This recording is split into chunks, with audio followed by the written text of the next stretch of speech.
Hello once again, witchy people. Crossroads. That's what I'm going to be talking about this evening. And crossroads play quite a huge part in a lot of mythology and folklore from many different cultures and places. But I'm talking about in the UK because that's what I know and how I was raised. So there are a lot of the old myths and legends about meeting the devil at the crossroads, or going down to a crossroads sort of like just before dawn or at midnight and meeting with a black man, I think it was, or Papa Legba was, I think, from voodoo, and asking to be bestowed, doing a deal and asking to be bestowed with a talent of some kind.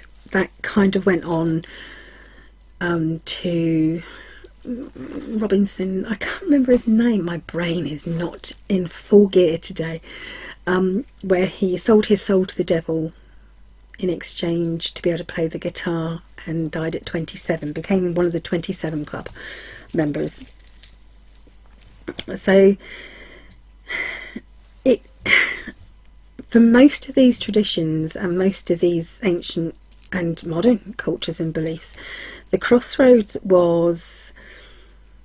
it represented liminal spaces, that liminality between worlds.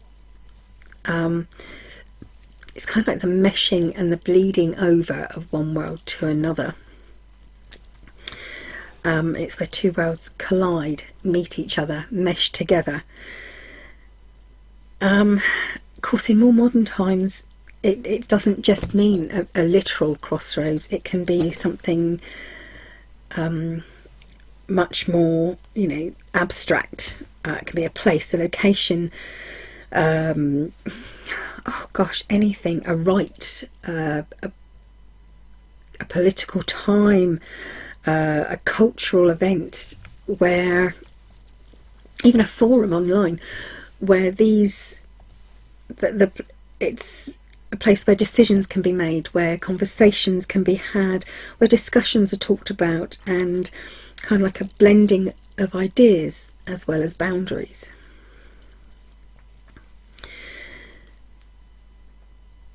So it's kind of like, it's where two worlds meet each other. Now in the UK it was tradition that if you were a criminal and you were sentenced to die, you were placed in the gibbet or hung at the crossroads. If you committed suicide, which was also a crime, by the way, it was self-murder, not a good thing to do, you were also buried at the crossroads.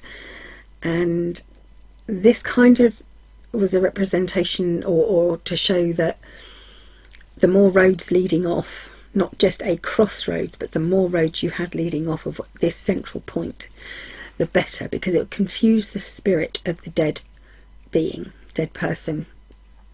So they wouldn't know which road to pick to go back home or to go back and start haunting the living. In the UK, I think, especially pre-Middle Ages, the crossroads was really, it represented the people that died through a criminal act or through suicide were buried at crossroads, because the crossroads represented, and it was the boundary of the settlement or the village. And so if you died doing something outside of the law, you were buried outside of the law of the village. You were buried outside the village, and the crossroads was that no man's land between one settlement and another, where it didn't belong to anybody. Nobody owned it. It was just the dividing line between two places, literally. And that's where you were buried, because you were buried outside the laws and without the blessings of the settlement that you came from. So you were buried outside of that, and that's where it kind of comes from.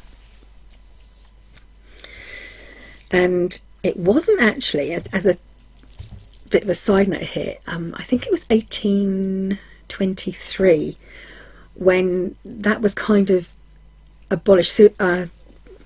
They abolished and made an act of parliament so that suicide didn't have to be buried at Crossroads.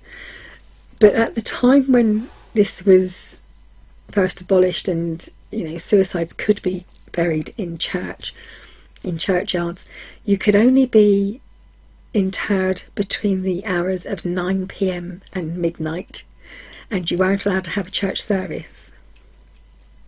That's just a little side note, which I find quite fascinating. Another reason why suicides and criminals were buried at Crossroads was because of the whole idea of it being an in-between. Like I said, it was in-between settlements, and no one owned it. And it was kind of like a representation of purgatory. It was a place that was neither for the living nor the dead. It was an in-between place. That kind of, and other places that, and other times even, that include this liminal sort of feeling, this blending of worlds, was dusk, when day meets night; at dawn, when night meets day; at midnight, when one day blends into another. Bridges, especially over moving water. These were all liminal places, as well as Crossroads. So that's the main thing. I mean, as when I was growing up, we were always told never pick up anything that was left at a crossroads, because the chances are it being left there for, and I understand now, this isn't obviously just my path and traditions within my family and what my grandfather told me, but so if you wanted, say you were doing a spell to bind something or to send something away and to repel negative energy, you put it, the spell was more powerful at a crossroads, because and so you did the spell there, and you left the spell remnants at the crossroads, so you never touched them. It was also a place where historically a lot of people would, because they felt the veil between the realm of the living and the realm of the dead was so much thinner, they would leave offerings for their ancestors, or or just dead people that they revered. There was a place left for offerings, and a lot of those offerings were things like alcohol was always very popular.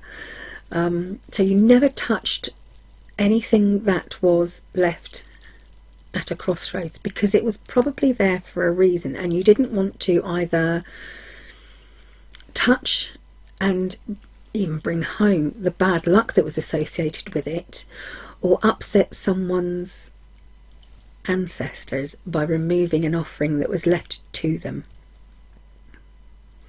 Now obviously Hecate was a keeper of the crossroads. Papa Legba was a keeper of the crossroads. So there are a lot of deities associated with the crossroads. Mercury is another one. Woden is another one that is associated with crossroads. Odin is the Norse name, but in England we used to call him Woden. I assume people still do call him Woden. He was a pivotal character at the crossroads, and if you wanted to ask for help from Woden especially, you would talk to him at the crossroads. If you wanted help from your ancestors, you would talk to them at the crossroads. So that's kind of like the feeling of what the crossroads was all about, the mythology and the folklore of Crossroads. I have to say, it's quite strange for a woman or a man, someone of my age, talking about Crossroads and the mythology of Crossroads in this country, because we used to have a TV programme called Crossroads. Originally I think it was called Crossroads Motel, and it was about a motel. I think it must have been at a crossroads or something. So when I talk about Crossroads, I keep on thinking of one of the characters was called Benny, and he always wore like a little beanie hat. So the mythology of Crossroads, I'm not talking about Crossroads Motel, obviously. But from what I can understand, a lot of the mythologies and folklore associated with Crossroads are very similar from a lot of cultures. And the reasons may be the same. I mean, I don't know if other cultures buried their criminally dead and suicides at Crossroads, and if they did, why. I don't know that. I only know that in England that's what it was. It was because it was the boundary. It was outside the village, so you were taken outside of the safe place, the loving place, and you were buried outside of it because you did something wrong. So there we go. That is a very brief going over of what the mythology and the folklore of Crossroads, the place where two roads cross, in the UK. Of course, different witches from different traditions and different paths will know differently to me. This is just my old hedge witch view. So there you go. Thank you for watching, witchy people. I'll be back very soon. Bye for now.